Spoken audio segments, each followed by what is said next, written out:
नमस्कार, welcome to study IQ। मैं हूं प्रशांत धवन। नाउ रशिया आज के समय होस्ट कर रहा है ब्रिक्स समिट 2024 का। और जैसे आप लोग जानते हैं, जो 9 ब्रिक्स देश हैं, जी हां, अभी तक ब्रिक्स मेंबर 10 नहीं हुए हैं। सऊदी अरेबिया को इनविटेशन भेजा है, सऊदी अरेबिया ने वो इनविटेशन अभी के लिए स्वीकार किया नहीं है।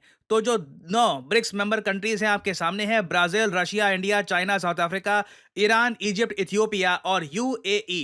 नाउ इंटरेस्टिंग बात देखिए, इस समिट के दौरान ना ये जो सब कंट्रीज हैं, इनके लीडर्स भी आपस में बायलैटरल मीटिंग करेंगे। पीएम मोदी की मीटिंग होगी शी जिनपिंग के साथ, व्लादिमीर पुतिन की मीटिंग होगी पीएम मोदी के साथ, साउथ अफ्रीका के रामाफोसा के साथ। और जब मैं ये वीडियो रिकॉर्ड कर रहा हूं ना, इस वक्त पीएम मोदी और शी जिनपिंग की मीटिंग, बायलैटरल मीटिंग हो रही है। हो सकता है कि कुछ पॉजिटिव आउटकम उस मीटिंग से भी निकल कर आए। खैर, एक बायलैटरल मीटिंग इंडिया की ऑलरेडी हो चुकी है और वो ही है ईरान के साथ। जी हाँ, लोग अभी भी ये बात जानते नहीं है कि ईरान ब्रिक्स का एक मेंबर कंट्री बन चुका है।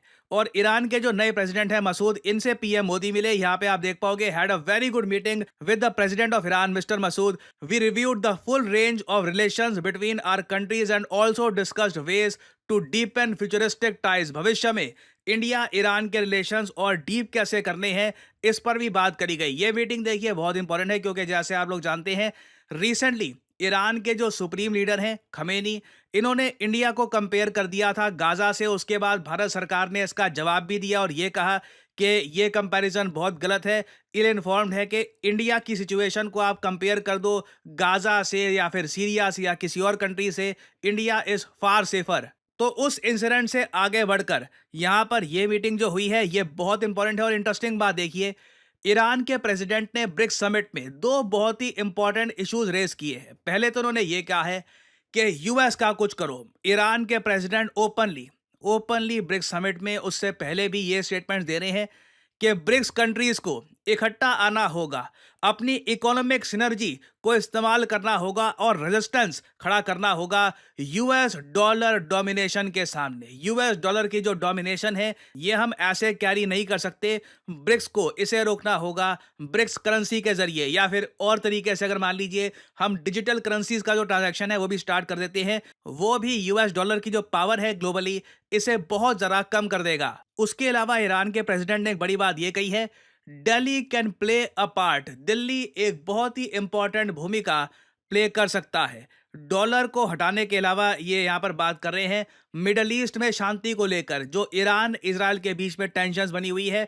अभी भी हमको पता नहीं है कि आज रात या कल रात इजराइल अचानक से एक बड़ा अटैक कर दे ईरान पर। We don't know, this can very much happen. तो ईरान के प्रेसिडेंट ने पीएम मोदी से मिलकर यही कहा है कि जो टेंशंस आज के समय बनी हुई है, आप प्लीज इन्हें रिड्यूस करने में हमारी हेल्प करिए।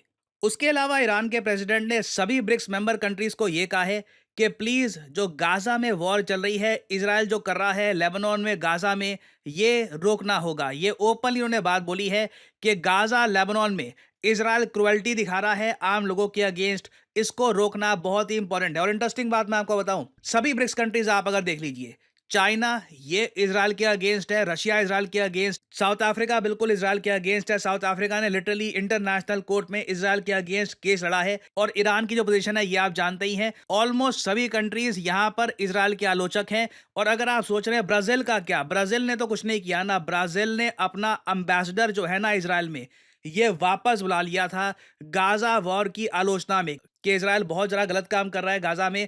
तो इसलिए ब्राजील अपने रिलेशंस भी डाउनग्रेड कर रहा है विद इजराइल। तो इंडिया, आप कह सकते हैं, अकेला देश है जो यहाँ पर न्यूट्रल है। हम लोग ना प्रो इजराइल हैं, ना हमारी सरकार ये कह रही है कि इजराइल जो कर रहा है ठीक है, उनको वेपन्स भेजो, ना हम लोग एंटी इजराइल हैं कि इन लोगों की तरह हमने अपने जो एम्बेसडर हैं टू इजराइल, इनको वापस नहीं बुलाया है।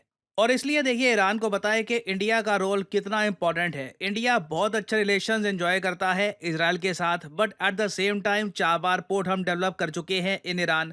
ईरान में हमारे काफ़ी इकोनॉमिक इंटरेस्ट हैं। और अगर कल को ईरान वापस कच्चा तेल बेच पाता है, यूएसए के सैंक्शंस हट जाते हैं, तो उससे इंडिया को बेनिफिट मिलेगा। हम बहुत सारा ईरान का क्रूड ऑयल परचेज कर पाएंगे एट रैदर डिस्काउंटेड रेट। तो अब हमारे सामने देखो मेन इशू क्या है। क्या हम ईरान की जो कॉल है कि डॉलर के अगेंस्ट खड़े हो जाओ, बस डॉलर को हटा दो, क्या हम ऐसा कर सकते हैं? देखिए, इंडिया की स्ट्रैटेजी अभी के लिए है वेट एंड वॉच वाली। यूएसए में हम देख पा रहे हैं कि कमला हैरिस इलेक्शंस में धीरे धीरे पीछे हो गई है। डोनाल्ड ट्रंप अपना ग्राउंड गेन कर रहे हैं। हो सकता है कि डोनाल्ड ट्रंप इलेक्शन जीत भी जाएं। और ट्रंप ने यूएस डॉलर को लेकर एक बात ओपन कर दी है कि जो देश यूएस डॉलर को छोड़ेगा, यूएस उस कंट्री पर सैंक्शंस इंपोज कर देगा।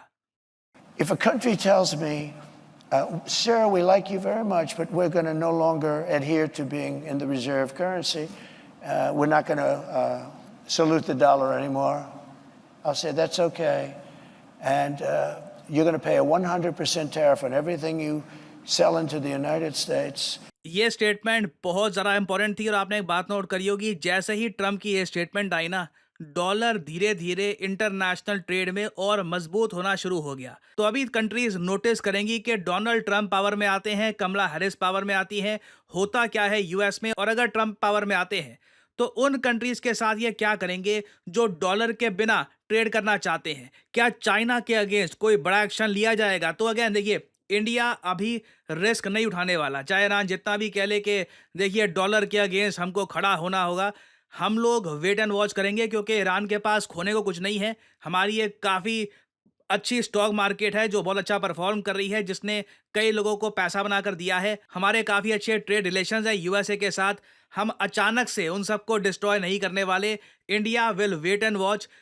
और सेम केस आपको दिखेगा मिडिल ईस्ट में भी। इंडिया ऐसा नहीं है कि बाकी ब्रिक्स कंट्रीज की तरह इजराइल के अगेंस्ट एक्शंस लेगा। ये भी देखना होगा कि ब्रिक्स डिक्लेरेशन में क्या इजराइल के अगेंस्ट बहुत ज़्यादा अग्रेसिव लैंग्वेज यूज़ की जाती है या नहीं, क्या इंडिया वो लैंग्वेज अलाउ करता है या नहीं। तो ईरान के साथ देखिए हमारे रिलेशंस ठीक है, स्ट्रांग है, बट ईरान की जो जियोपॉलिटिकल डिमांड्स हैं, इंडिया उनको एक्सेप्ट नहीं करने वाला, वो हमारे इंटरेस्ट में नहीं है। तो अभी देखिए ब्रिक्स समिट से बहुत सी डेवलपमेंट्स आएंगी। बताया जा रहा है कि पीएम मोदी और शी जिनपिंग की जो बायलैटरल है ये खत्म हो चुकी है, और दोनों लीडर्स ने बॉर्डर पर जो अब धीरे धीरे शांति कायम करने का प्रोसेस स्टार्ट हो चुका है, जिसमें दोनों कंट्रीज 2020 की पोजीशन पे लौट जाएंगी। इस पर कमेंट करी है दोनों लीडर्स ने। This is great news for India China relations. तो अभी बहुत सी डेवलपमेंट्स आएंगी फ्रॉम ब्रिक्स। मैं आपके लिए बाद में अपडेटेड वीडियो लाता रहूंगा। फाइनली आपसे मैं यहाँ पे एक सवाल पूछूंगा। देखिए, ओलंपिक्स के बाद सबसे बड़ा स्पोर्टिंग इवेंट माना जाता है कॉमनवेल्थ गेम्स। आपको बताना है कि 2026 की कॉमनवेल्थ गेम्स कौन सा शहर होस्ट करने वाला है। ये क्वेश्चन इंपॉर्टेंट इसलिए भी हो जाता है क्योंकि भारत में कई एथलीट्स हैं, वो ये कह रहे हैं कि 2026 में कॉमनवेल्थ गेम्स बॉयकॉट कर दो, क्योंकि बैडमिंटन को हटा दिया गया है एज ए स्पोर्ट। इसकी वजह से इंडिया के जो मेडल्स हैं इस बार ये और कम आएंगे। तो ये है यहाँ पे आपकी ऑप्शंस। बताइए 2026 में कॉमनवेल्थ गेम्स कौन होस्ट करेगा? Option A Islamabad, option B Delhi, option C Glasgow, या फिर option D London. Comment section में करिए उत्तर। जो लोग देंगे सही आंसर उनकी कमेंट को मैं हार्ट दे दूंगा, ताकि बाकी लोग समझ पाएं कि सही आंसर क्या है। और आप लोगों के लिए एक बहुत ही इंपॉर्टेंट जानकारी, फेस्टिव सीजन स्टार्ट हो चुका है और आप लोगों के लिए स्टडी आईक्यू के जो सारे कोर्सेज हैं, UPSC, SSC bank, every course, यहाँ पर एक मैसिव डिस्काउंट एक्टिवेट हो चुका है। Let me show you. Simply इस वीडियो की कमेंट सेक्शन में जाइए, यहाँ पे आपको मिल जाएगा ये लिंक। नाउ इधर आप देख पाओगे यूपीएससी 2025 बैच का जो ये लिंक है। यूजुअली इस कोर्स का प्राइस हुआ करता था 26,000। कोड डिस्काउंट लगाने के बाद ये 20,000 के आसपास हुआ करता था। यहाँ पे आप देखोगे आज के समय अगर आप यहाँ पर यूज करते हैं कोड PD10 तो प्राइसेस बहुत ज़्यादा गिर जाएंगे। 19,000 में आप 2025 का P2I बैच कर सकते हैं परचेज। मैं यहाँ पे आपको याद दिला दूं, P2I हम इसको इसलिए कहते हैं क्योंकि यहाँ पे आपको प्रीलिम्स, मेंस और इंटरव्यू तीनों की तैयारी कराई जाती है यहाँ पे आपको। और उसके अलावा आप अगर 2026 का बैच देखोगे तो यहाँ पे कमेंट सेक्शन में जो ये लिंक है यूपीएससी 2026, इस पे आप क्लिक करेंगे तो आपके सामने ये पेज खुल जाएगा। बाय द वे, अगर आप मोबाइल फोन पे हैं, स्टडी आईक्यू की ऐप डाउनलोड कर सकते हैं आप, and then you can open the link. और यहाँ पे भी आप देखोगे जो प्राइस यूजुअली होता था बहुत ज़्यादा, इधर भी आपको एक मैसिव डिस्काउंट मिल रहा है। 36 महीने की वैलिडिटी वाले कोर्सेज आपको यहाँ पर मिल रहे हैं for just 28,000 rupees. Across study IQ heavy discount चल रहा है। और मैं आपको बता दूं, आप अगर कोई और कोड यूज करते हैं, फॉर एग्जांपल यहाँ पे और कोड लिखी है लाइव या फिर कोई और कोड, आपको मैक्सिमम डिस्काउंट नहीं मिलेगा। इधर आप देख पाओगे मैक्सिमम डिस्काउंट आपको नहीं मिल रहा। To get the maximum discount possible, use the code PD10 and save money. और याद रखिएगा ये सेल बस कुछ ही दिनों की है। आपके पास एक गोल्डन अपॉर्चुनिटी है to buy these courses on a festive sale. बाद में साल के बाकी दिन आपको इस लेवल की सेल नहीं मिलेगी by study IQ। So use करिए code PE10 and save money. So इसी नोट के साथ ये है वीडियो का अंत। Thank you for listening and as I always say, may the gods watch over you.